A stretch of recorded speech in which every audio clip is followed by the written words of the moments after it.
Ils font disparaître tout.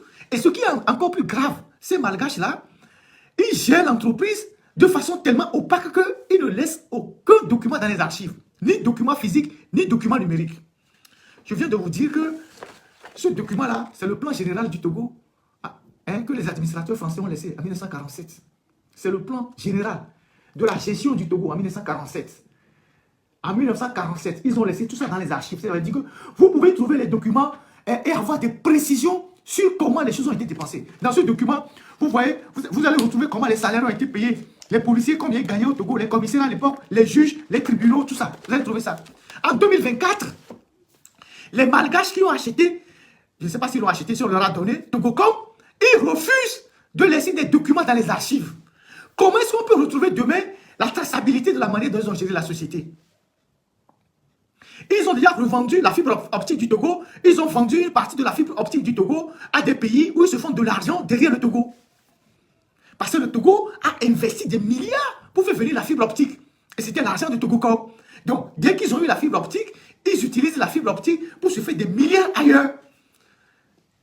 Avec qui ils partagent ça, personne ne le sait. Avec qui ils se partagent les dividendes, personne ne le sait. Donc, ces malgaches-là, ils ont maintenu les disparités de salaire entre les agents de Togocom et les agents de Togo Télécom. Vous savez qu'avant que la société ne soit privatisée, il y avait les agents de Togo Télécom et les agents de Togocom. Donc les gens de Togocel étaient mieux payés que les gens de Togo Télécom. Quand ils ont pris l'entreprise ou bien la société, ils ont dit qu'ils allaient harmoniser tout ça. Ils n'ont jamais rien harmonisé depuis 7 ans ou 8 ans que ça a été privatisé. Donc, vous vous retrouvez dans la même entreprise avec le traitement de salaire disparate. Mais vous faites le même boulot. Ils n'ont jamais rien harmonisé. Et parfois, ils décident de faire des cours, je ne sais de quoi, de télécom au Togolais. Et ils font des cours en ligne et ils utilisent des étudiants qui ont eu à peine le bac à Madagascar pour enseigner les Togolais qui sont des ingénieurs en informatique, en télécom. À distance. Et à la fin des cours, ces gens-là font des factures et ils sortent de l'argent pour payer ces soi-disant étudiants qui enseignent les Togolais à distance. Et pourtant, Togo Télécom et Togocel avaient dépensé des milliards pour former des ingénieurs.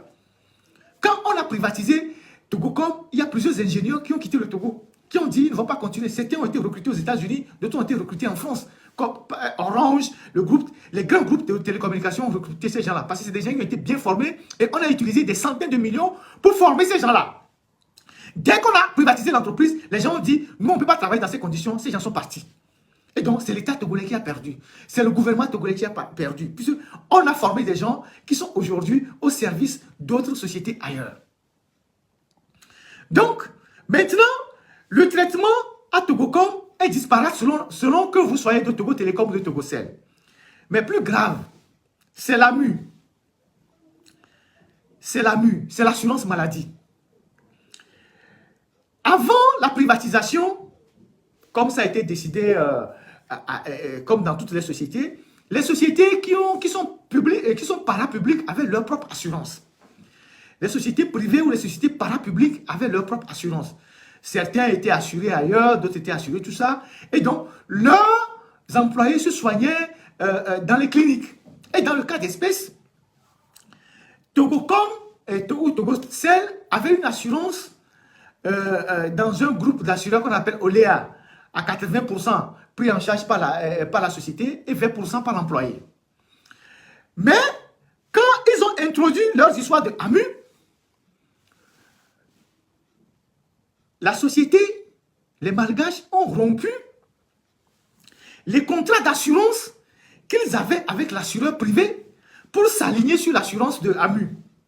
Donc du coup, aujourd'hui, à Togo Télécom, les 13e mois, on prélève l'AMU sur le 13e mois, on prélève l'AMU sur les calculs, les calculs de retraite, les pensions de retraite des gens, on prélève sur les indemnités de fin de carrière et on prélève l'argent sur tout. Il en est de même pour les autres sociétés. On prélève de l'argent, on prélève l'AMU sur tout. Et les gens n'ont plus leur assurance pour aller se soigner dans les cliniques où ils avaient des contrats avec leur société, mais on leur prélève l'AMU pour aller se soigner dans les CMS. Puisque l'AMU, en grande partie, c'est dans les CMS. Et les CMS au Togo, là, ils ont quel matériel?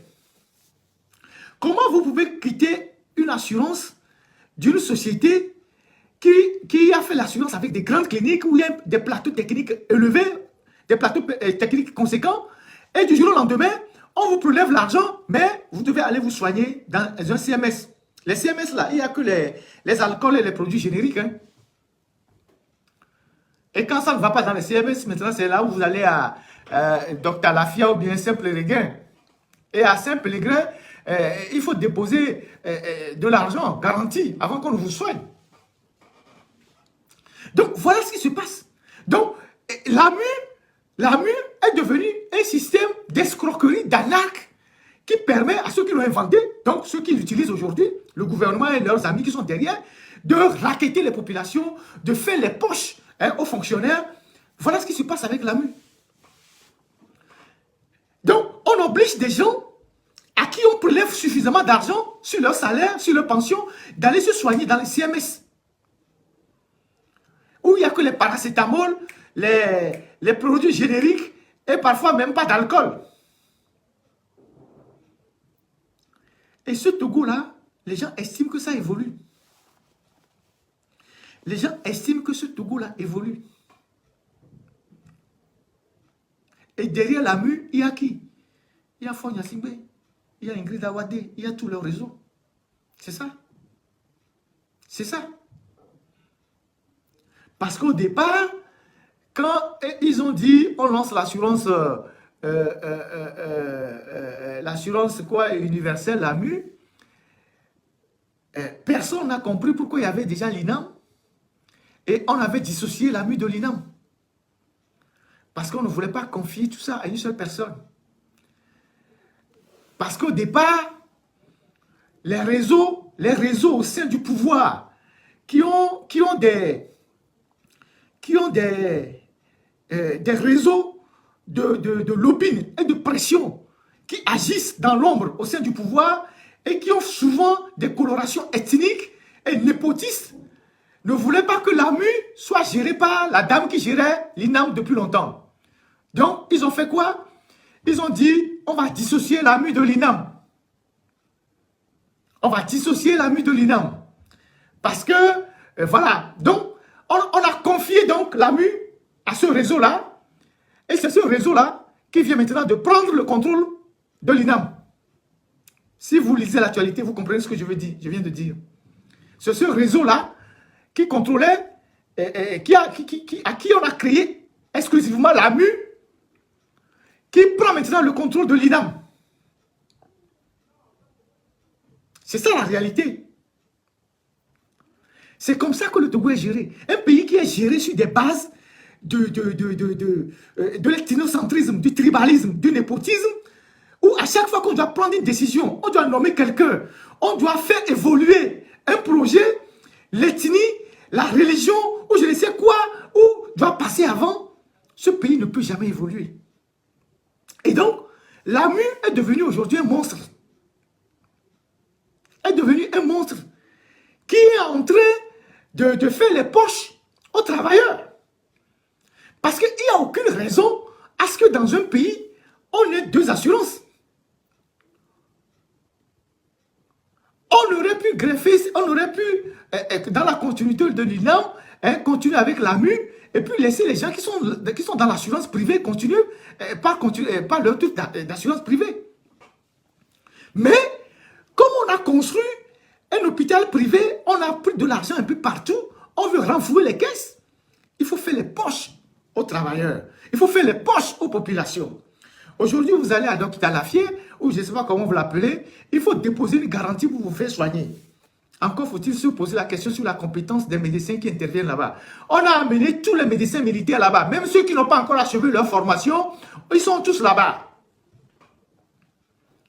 Tous ceux qui n'ont même pas encore fini leur formation, on les a amenés là-bas.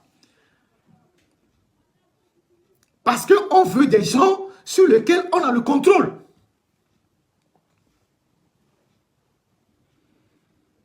Voilà comment le Togo fonctionne. Voilà comment le Togo fonctionne. Maintenant qu'on a réussi à dégager la dame qui gérait l'INAM depuis des années, parce qu'elle autre, c'était la protégée de la PM, maintenant qu'on l'a dégagée, parce que derrière ce que vous voyez là, c'est une guerre des femmes. Avec un homme au milieu. Vous voyez? Avec un homme au milieu qui essaie de faire de la régulation. C'est une guerre de femmes. Maintenant qu'on ne pouvait pas donner la mue à l'INAM, parce que celui qui gérait l'INAM était d'un clan. On a fait en sorte que la mue ait son propre couloir. Maintenant qu'on a dégagé cette personne-là, on a envoyé quelqu'un que l'autre camp contrôle. Suivez mon regard. Et suivez le parcours de celui qui vient d'être nommé à l'INAM. Suivez mon regard. Parce que derrière tout ça, c'est beaucoup d'argent que les gens veulent contrôler. C'est beaucoup d'argent que les gens veulent contrôler. Et c'est les travailleurs qui payent les pots cassés de ces conneries-là. C'est les travailleurs qui payent les pots cassés de ces conneries-là. Donc, on va vous prélever de l'argent et on vous oblige à aller vous soigner dans des structures de santé qui n'ont pas de plateau technique, qui n'ont rien, qui n'ont que de l'alcool, des produits génériques. On dit d'aller vous soigner dans les CMS. C'est quand ça ne va pas dans les CMS que vous allez à L'Hôpital-Lafia. L'Hôpital-Lafia, c'est toute une autre histoire.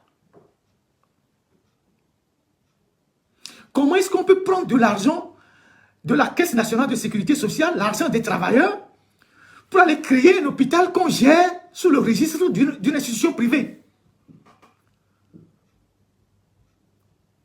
Comment est-ce qu'on peut prendre l'argent des travailleurs pour aller créer un hôpital qu'on gère à titre privé? Comment est-ce qu'on peut prendre l'argent des travailleurs pour aller créer une brasserie qu'on gère à titre privé? On rencontre à qui? Et vous avez des Togolais qui défendent ça. Tous ces conflits d'intérêts, tous ces réseaux mafieux qui veulent contrôler tous les pans de l'économie du pays, qui saignent les populations, qui saignent les travailleurs, qui saignent la masse. Personne ne se pose la question de savoir pourquoi ils font ça, à qui ils rendent compte. Et que font-ils de l'argent?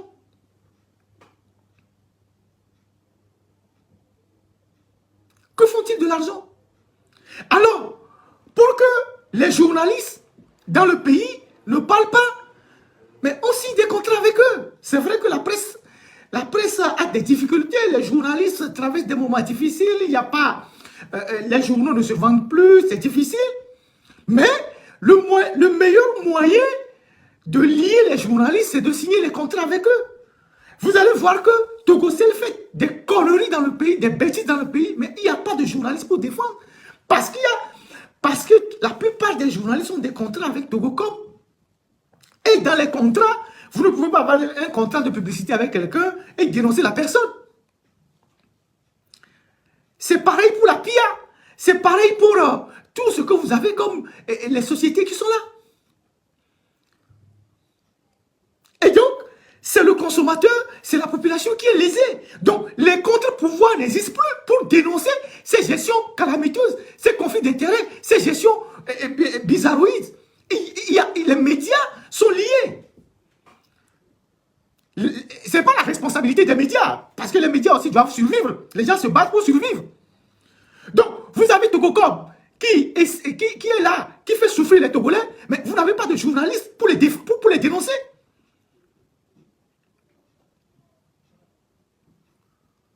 Le jour où il y a un journaliste au Togo qui n'a pas de contrat, qui est écrit sur Togocom, c'est un autre journaliste qui va l'appeler pour dire non, il ne faut pas écrire, viens, je vais t'amener chez le DG, on va te signer un contrat. Une société où il n'y a pas de presse indépendante, il n'y a pas de journalistes indépendants, mais c'est une société qui ne peut pas progresser. C'est une société qui est morte. C'est une société qui est morte. Il y a eu quelque chose qui est passé inaperçu à la PIA. La dernière fois, la ministre de la Communication, Madame Kugan, a amené des journalistes. Ils étaient en train de faire une opération de communication à la PIA là-bas pour aller visiter l'usine. Après, ils sont sortis pour montrer des trucs que l'usine. Mais il y a quelque chose que un des messieurs là-bas a dit qui a échappé à tout le monde ou que les gens n'ont pas vu. Et ils ont dit que dans la filière soja, ils ont voulu créer une industrie, ils ont créé des transformations. Et qu'au départ, ils avaient 1500 employés pour l'usine de soja. Et faute de matières premières, aujourd'hui, ils se retrouvent à peine avec 200 personnes. Il a dit ça. Mais, comme les gens lisent les reportages, comme tout le monde, personne n'a vu ces détails-là. Alors, si un Indien vient nous dire qu'eux, ils ont créé une chaîne de valeur sur la filière soja, et dans leurs prévisions, il fallait employer 1500 personnes. Ils avaient commencé par 1500 personnes, et aujourd'hui, ils se retrouvent avec moins de 200 personnes. Disons 2 ou 3 ans après, ça veut dire qu'ils ont fait de mauvaises prévisions. Ça veut dire que leurs prévisions étaient fausses. Et bien, ça veut dire aussi que la PIA sur le secteur agricole ne marche pas. Mais moi, je sais que derrière ce qu'il dit, il y a une autre réalité. C'est que ils ont créé un réseau pour sortir le soja du pays. Donc, ils ne font plus de transformation locale. En tout cas, pas à grande échelle. Eux, les Indiens, qui ont promis de changer le soja, de faire une transformation locale, sont devenus des exportateurs de soja. Donc, les gens sont liés dans le pays. Les gens sont liés dans le pays. Vous avez vu dans la dernière période, les journalistes qui ont reçu des menaces après l'incident aussi de la CDPA, comment les gens étaient menacés et tout et tout. C'est ça la réalité du Togo. Donc, Togocom, pour revenir à Togocom, ils font des bêtises, ils trichent la population, ils volent l'argent sur les timonnaies, ils ont des taxations, mais personne ne les dénonce. À part quelques courageux sur les réseaux sociaux, personne ne les dénonce. Vous avez la Caisse nationale de sécurité qui a pris l'argent des travailleurs pour aller créer une brasserie. Est-ce que la sécurité sociale peut aller créer une brasserie? C'est comme la société de sécurité sociale investit dans une industrie de tabac. Puisque l'alcool nuit gravement à la santé, comme le tabac. Donc, une institution, la Caisse nationale de sécurité sociale, qui doit veiller au bien-être des populations, des travailleurs, peut prendre l'argent pour aller investir dans l'alcool. Maintenant, tous les gains qu'ils récoltent là, dans la brasserie là-bas, toutes les dividendes, les bénéfices là, pourquoi ils n'augmentent pas les pensions et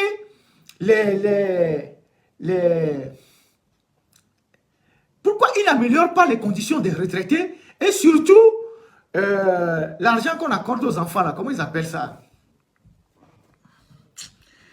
Je suis même débordé.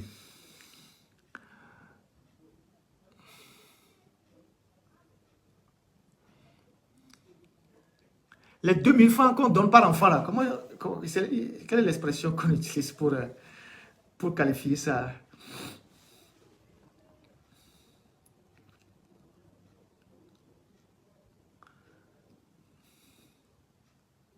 Non, c'est pas school assure, voilà. Les allocations pour les enfants. Voilà. Je pense que c'est ça, allocation pour les enfants, allocation familiale, voilà. Je suis un peu mélangé dans ma tête, je suis un peu fatigué aussi. L'allocation familiale. L'allocation familiale au Togo, payée par la caisse de sécurité sociale, est de 2000 francs par enfant. Ou bien, c'est ça, non? C'est 2000 francs, non? Et ça date de 1960. C'est 1970 ou bien 71. Je sais pas, c'est-à-dire que je n'étais pas encore né, quoi. C'est-à-dire, les 2000 francs là, qu'on paye par enfant, c'est depuis les années 70. Disons ça comme ça. Les 2000 francs par enfant là, c'est depuis les années 70. Donc ça fait 50 ans. 50 ans. On continue de payer 2000 francs par enfant. Et on prend, je pense que la caisse prend 6 enfants ou 5 enfants, au plus. 2000 francs par enfant.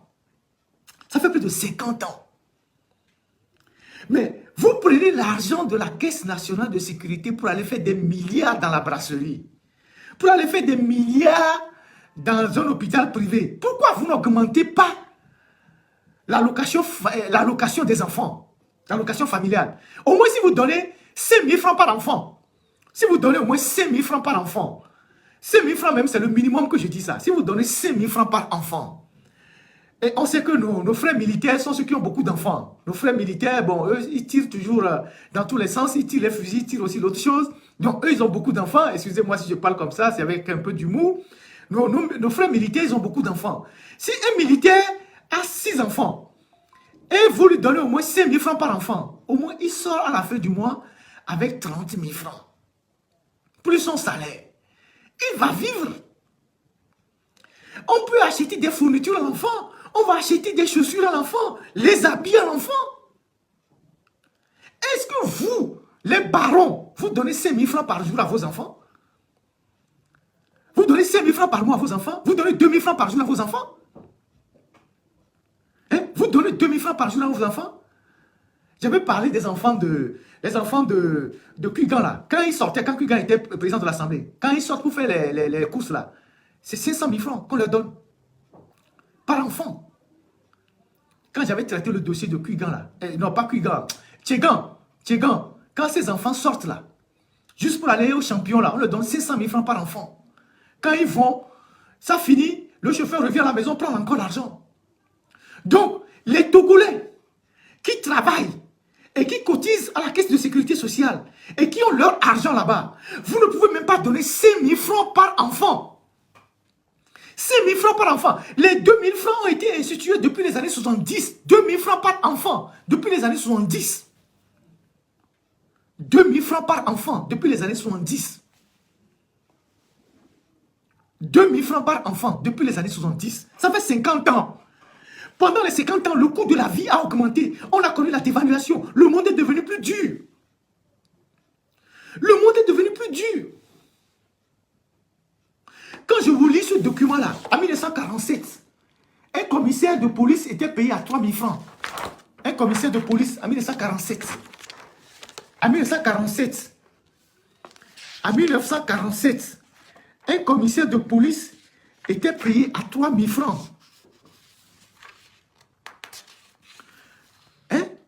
Un commissaire de police était payé à 3 000 francs en 1947. Un agent était payé à 1 500. Quand je vous lis ce document-là, attends, je vais même trouver là où ça se trouve.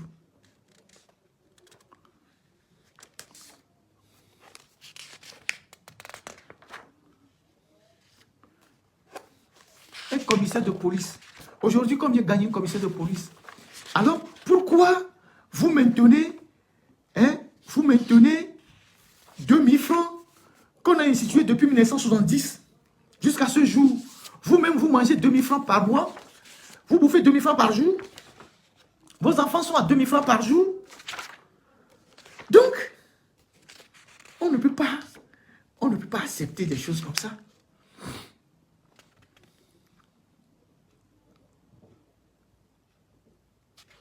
On ne peut pas accepter des choses comme ça.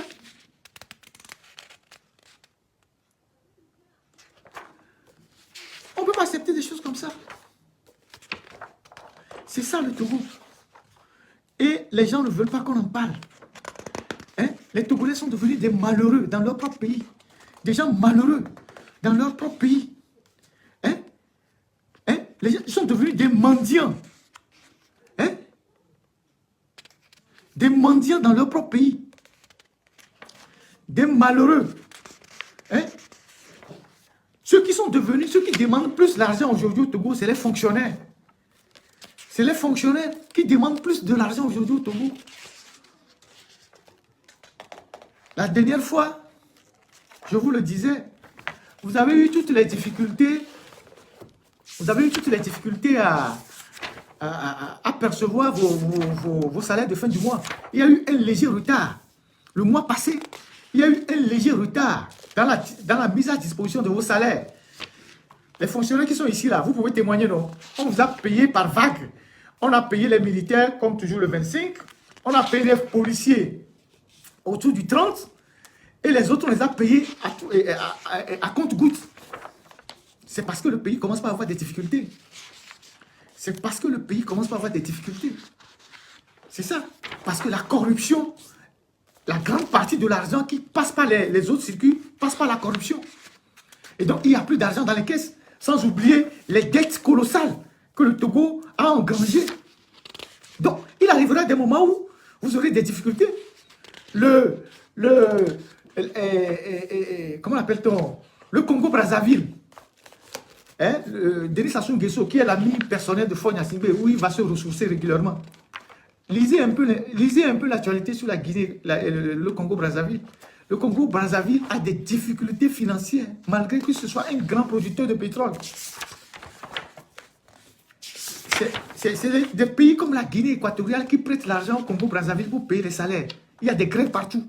Ça risque d'arriver au Togo à cause de la corruption, à cause du manque de transparence dans la gestion des ressources publiques.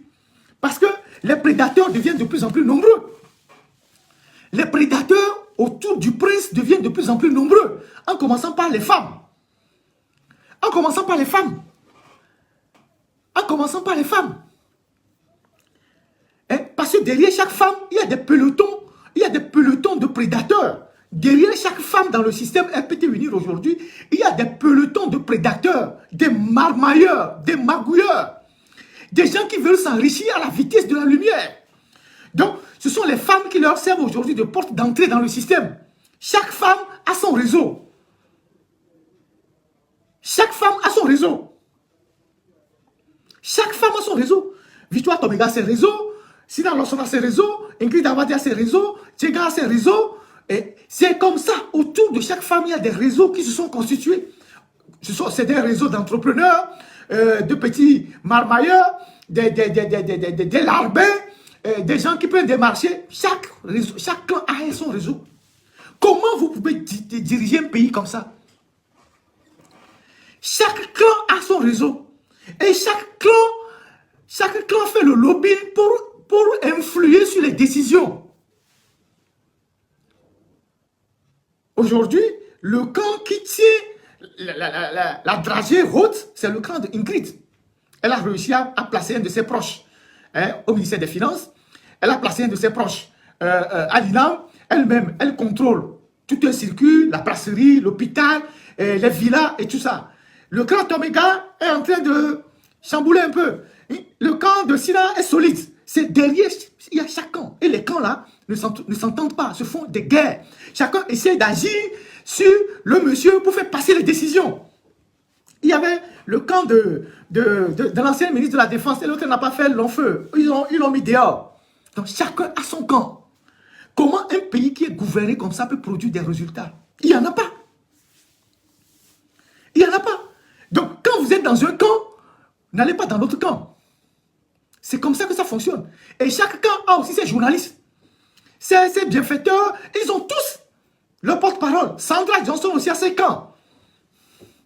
Donc chacun marque son territoire. Chacun marque son territoire. Le camp le plus fermé, c'est le camp de Sina. Et l'autre, c'est un camp très fermé. Pas beaucoup de gens. Et beaucoup plus d'étrangers. Victoire Tomega, elle avait son camp. Avec ses éléments et tout ça.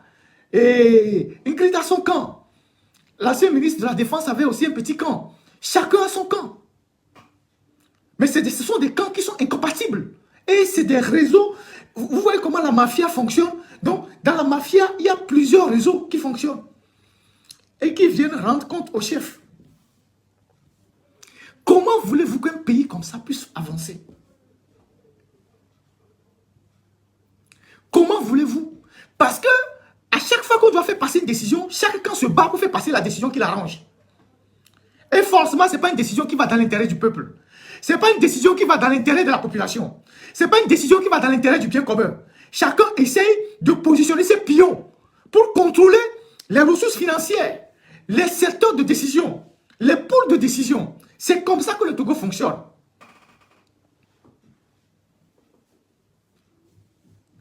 Comment voulez-vous qu'un pays comme ça puisse produire des résultats? Il n'y en aura jamais.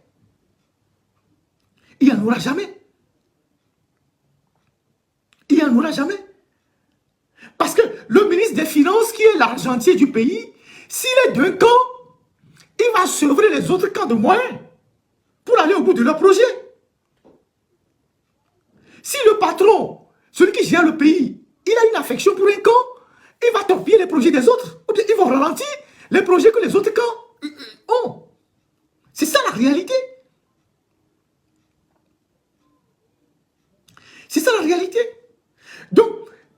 l'enquête que nous avons eu à faire et que j'ai promis que nous allons publier les résultats bientôt, vous allez voir comment est-ce que tous ces camps-là fonctionnent et comment ces camps, les familles sont rentrées, se sont entremêlées entre eux. Et vous allez voir comment les gens influent sur les décisions. Et vous allez comprendre pourquoi le Togo ne peut jamais avancer. Parce que quand vous voyez réellement les données, vous avez toutes les données, vous pouvez faire une analyse de façon dépassionnée et objective. C'est ça la réalité. Vous avez, c'est-à-dire que ce que je dis là, les ramifications sont partout. Quand vous prenez chaque camp, au Togo par exemple, chaque camp a ses journalistes, je viens de dire, chaque camp a ses avocats, chaque camp a ses géomètres, chaque camp a ses architectes, chaque camp a je ne sais quoi. Donc, quand il y a un projet qui vient, le camp qui gère le projet sait à quel architecte faire appel, à quel géomètre faire appel, à quel ingénieur faire appel, à quel journaliste faire appel, à quel avocat faire appel, à quel notaire faire appel, à quel huissier faire appel. Chaque camp a ses éléments. C'est comme ça que le pays fonctionne. C'est comme ça que le pays fonctionne. Vous allez faire quoi avec ça? Vous irez où avec ça?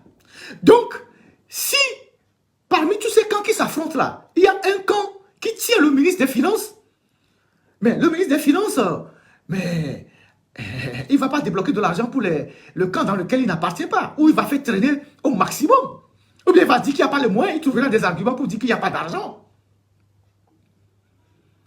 Jusqu'à ce que le camp qui est lésé aille voir le patron et que le patron tape du poing sur la table, il appelle le ministre, il dit bon, débloque l'argent.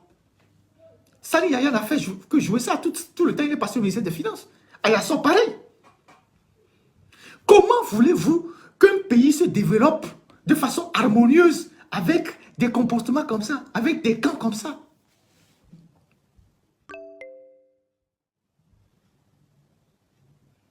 Aujourd'hui, vous avez les gens qui sont à l'OTR. Leurs mandats sont finis depuis. Pourquoi on ne les change pas? Les gens qui ont été recrutés, les commissaires généraux qui ont été recrutés à l'OTR, leurs mandats sont finis depuis. Pourquoi on ne les change pas? Parce que le camp qui est là-bas ne veut pas.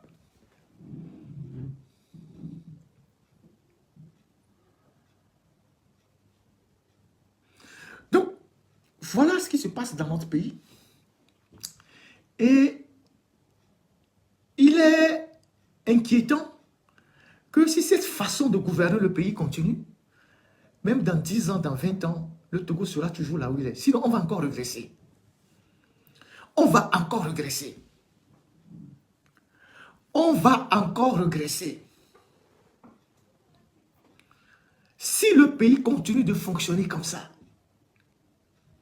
on va encore régresser.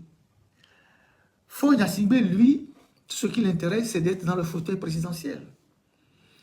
Il attend la fin de la transition là. La fin de la transition là.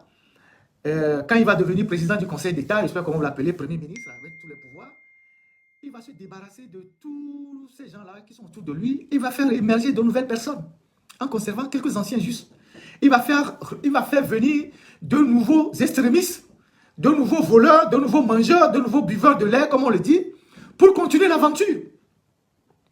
Il n'attend que la fin de la transition, quand il va changer de, je sais pas, de poste ou bien d'appellation, il va se séparer de certains, c'est clair. On voit déjà ceux qu'il va mettre dehors. L'ancienne génération est déjà finie, les gens sont en train de mourir, donc bon, ceux qui l'ont suivi en 2020, dans les années, quand il est venu, les jeunes, il a utilisé beaucoup certains, ceux qui ont fait 10 ans, 15 ans de gouvernement, il va les dégager, et il va faire venir de nouvelles personnes, de nouveaux extrémistes, des gens qui vont bomber le torse pour dire, ah c'est nous, c'est nous, c'est nous. Et ça va continuer comme ça. Dans l'improvisation, dans l'amateurisme, dans le manque de vision, dans le colmatage, le rafistolage, il n'y aura rien de nouveau au Togo. Rien. Rien de nouveau. Qu'est-ce qui va se passer? C'est ce qui va se passer. Donc, pour démanteler cette mafia, j'ai toujours l'habitude de dire, il faut une thérapie de choc. J'ai oublié, chaque camp a aussi ses féticheurs, ses pasteurs, ses prêtres, ses Ogoni. Chaque camp a aussi le côté spirituel. Ils ont leurs pasteurs, ils ont leurs prêtres, ils ont leurs Ogoni, ils ont leurs féticheurs, tout ça. Ils sont tous versés dans ça. Quand vous êtes féticheur d'un camp X, vous ne faites pas les consultations pour le camp B. C'est ça. Donc, c'est toute la société qui est minée par ces gens-là. C'est toute la société qui est, je sais pas comment, c'est un maillage de toute la société. C'est toute la société qui est métastasée, voilà l'expression, par ces gens-là. C'est une organisation qui a une nature criminelle, qui a infesté tous les secteurs de la société. Tous les secteurs de la société. Tous les secteurs de la société. Et pour démanteler ça, il faut une thérapie de choc. Le Togo a besoin d'une mise à jour, si c'est un ordinateur. On a besoin d'une mise à jour. Et remettre les gens au pas. Éditer de nouvelles règles de la société. Signer un nouveau contrat social avec le peuple togolais. C'est de ça qu'on a besoin. Un nouveau contrat social. Pour ne pas citer le livre de Rousseau. Un nouveau contrat social basé sur des règles de transparence, de moralité, de valeur. Sinon, aujourd'hui, là, on est perdu. On est perdu.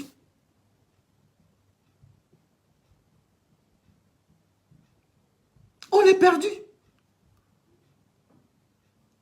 Et tant que ça restera comme ça, on restera perdu.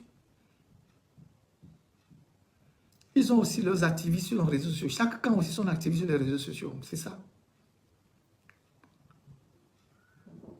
Voilà la réalité. Voilà la réalité du Togo.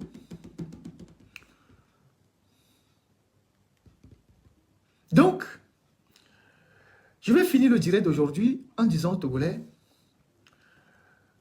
de loin, on essaie de faire notre part. De très loin. C'est vrai qu'il y a un impact direct sur la population. Comme j'ai eu à le dire la dernière fois, les directs aujourd'hui que je fais sont largement suivis. Là, sur les deux réseaux, on est pratiquement à 4 000, plus les réseaux pirates, vous allez vous retrouver à 12 000, 15 000 personnes connectées actuellement. Après, vous aurez les gens qui vont suivre en différé.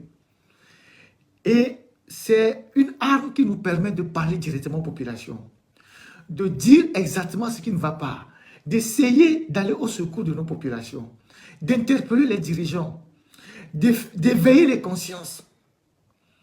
Et moi, je dis aujourd'hui, les hommes politiques, les hommes politiques n'ont plus besoin de multiplier des meetings sur l'ensemble du territoire. Là où je suis là, je parle. Les gens sont à Dapaon, ils sont en train de me suivre. Les gens sont à Mandjouri, ils sont en train de me suivre. Les gens sont à Mango, ils sont en train de me suivre. Comme les gens sont à Palimé, à Lomé, en train de me suivre. Ça veut dire que ce que je fais là, il a un impact sur l'ensemble du territoire. Donc, les hommes politiques, on n'a pas besoin de multiplier des réunions où vous êtes agressés, des meetings avec les problèmes d'administration et tout ça. Peut-être une fois, deux fois en passant. Mais trouver d'autres moyens pour parler au peuple togolais. Trouver des moyens plus faciles. Là, je viens de parler 3 heures. Je n'ai pas dépensé grand-chose, à part l'Internet et mes téléphones. Mais si je dois faire un meeting, il faut que j'aille louer un bar, et tu sais, louer ici, les chaises, tout ça, on vient, on casse tout ça, ça devient des problèmes. Donc, essayons d'utiliser les outils qui sont à notre portée pour parler autrement à notre population, pour faire passer des messages aux gens. Les gens vont croire que rien ne se passe. Il y a beaucoup de choses qui se passent. Beaucoup de choses se passent. C'est que ce n'est pas encore à la surface, mais ça viendra. Quand vous êtes dans une période de dépression politique, il faut éveiller la conscience du peuple. Au fur et à mesure, le peuple finira par se réveiller. Aujourd'hui, les Togolais sont conscients que nous sommes dans une situation assez difficile. Donc ce travail-là, on doit continuer par le faire. On doit le faire. On doit continuer par le faire. on doit sortir la réalité de ce que vivent nos populations et demander aux dirigeants des comptes. Parce qu'il est anormal qu'un groupuscule, une minorité puisse prendre en otage la vie de la majorité de tout un pays. Quand vous parcourez le Togo du sud au nord, les gens n'ont pas d'eau potable. On a les mêmes préoccupations. Les gens n'ont pas d'eau potable partout. Les gens n'ont pas d'hôpitaux partout. Les gens n'ont pas de centres de santé partout. Les gens n'ont pas de routes, c'est partout. Et c'est ça la préoccupation des Togolais. C'est ça. Donc, ce travail-là, on le fait. Mais, je refuse de gérer les problèmes personnels des gens. Des fonctionnaires qui t'écrivent pour dire que oui, notre patron a pris le bon de carburant. Ça ne m'intéresse pas. Si vous avez vos patrons dans l'administration qui bouffent vos bons de carburant, attaquez-les. Ça n'intéresse pas les Togolais.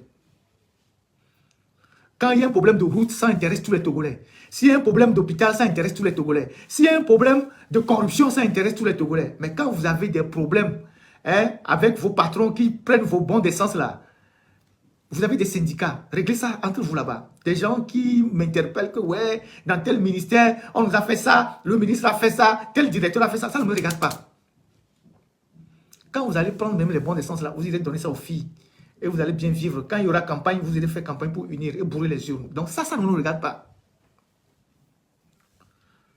Ça ne nous regarde pas. Mais ce qu'on peut faire pour améliorer chaque jour le quotidien des Togolais, quand on parle de la Caisse nationale de sécurité, qui doit payer 5 000 francs par enfant, qui doit payer au moins 10 000 francs par enfant, pour améliorer la vie de nos fonctionnaires, ça vous concerne. Ça concerne tous les Togolais. Quand on parle des policiers qui raquettent les gens sur les routes, ça concerne tous les Togolais. Quand on parle de manque d'eau, ça concerne tous les Togolais. Il y a des syndicats. Vous êtes membre des syndicats. Il faut jouer vos rôles.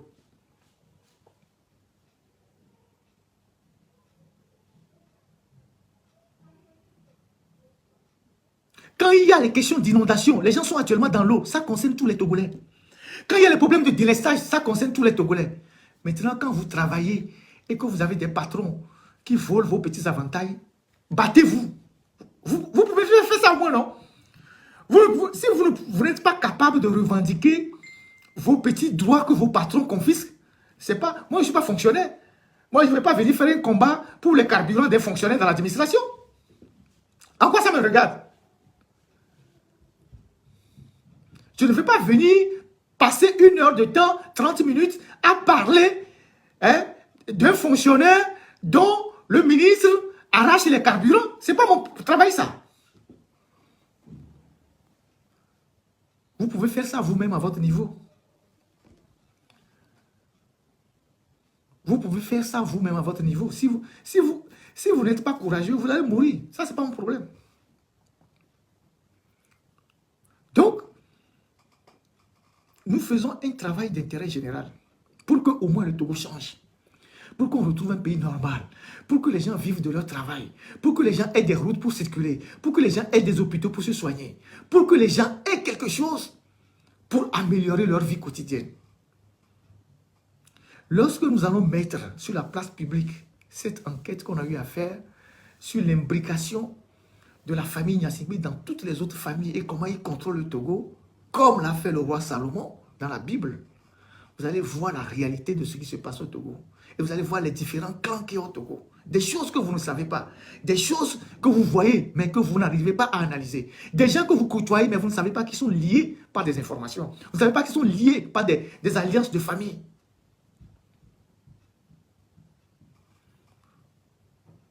Quand il y a mort dans mon Togo, vous allez dans les funérailles là. Lisez un peu, les faire part. Lisez juste un peu, les faire part. Lisez, les faire part. Et posez-vous la question, pourquoi telle personne se retrouve sur le faire part de telle personne? Pourquoi il y a ci, pourquoi il y a ça? Quel est le lien de famille? Et vous allez voir pourquoi on n'arrive pas, pourquoi le Togo n'arrive pas à changer.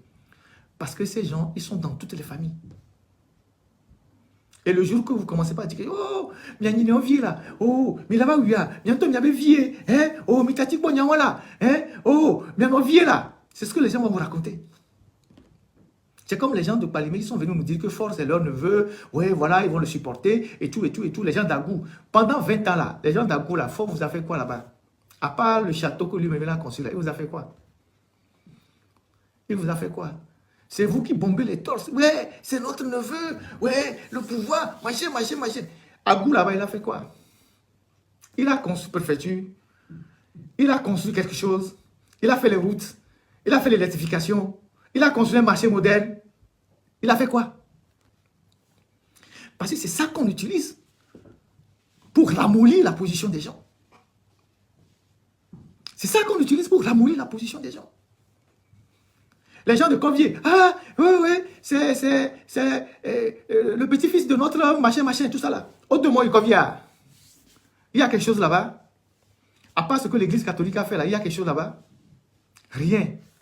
Donc, c'est sur ces éléments-là qu'on arrive à vous avoir. Et ça se passe dans les familles. Il y a des familles qui sont des familles... comment on appelle ça? Connues pour leur engagement contre ce régime. Les gens ont tout fait pour rentrer dans les familles. Ils ont pris des femmes. Et quand il y a des décès dans les familles, on amène les cartons de champagne de la présidence. On amène les boissons. On amène l'argent. On dit, ah... Mais quand ils sont dans la boisson, les gens bouffent, ils sont contents. Le jour où vous parlez, ils disent non, c'est notre neveu, c'est notre ci, c'est notre ci. C'est ça la réalité. On va sortir tous les noms et vous allez voir comment les familles sont liées. Vous allez voir ce qui se passe au Togo. Comme ça, vous ne serez pas étonné de la position de certaines personnes sur la scène politique ou de positionnement de certains individus. Vous ne serez pas étonné. Si vous avez ces éléments, ces données que je viens de citer, vous ne serez pas surpris de certaines réalités. C'est pour ça que je dis, pour qu'on réforme le Togo, il faut une thérapie de choc. Quand vous avez un arbre qui a des racines partout, il faut arracher l'arbre avec toutes les racines. Sinon, vous allez poser des actes superficiels. Les racines vont encore faire pousser les choses. Mais c'est une politique savamment pensée et planifiée par Yadema. Et ces enfants l'appliquent. Les barons autour du régime l'appliquent. Tous ces gens-là l'appliquent. Mais personne ne s'est hasardé à poser ce problème sur la place, à poser le problème sur la place publique. Et c'est aussi dans les familles là qu'on fait les renseignements. Ce n'est pas seulement une question de famille de Sud. Ça concerne toute l'étendue du territoire. Ce n'est pas une question des familles du Sud. C'est sur l'ensemble du territoire. Il y a des choses que vous ne savez pas. Il y a des choses que vous ne savez pas. Je vous donne un exemple. Un exemple simple. En 2005,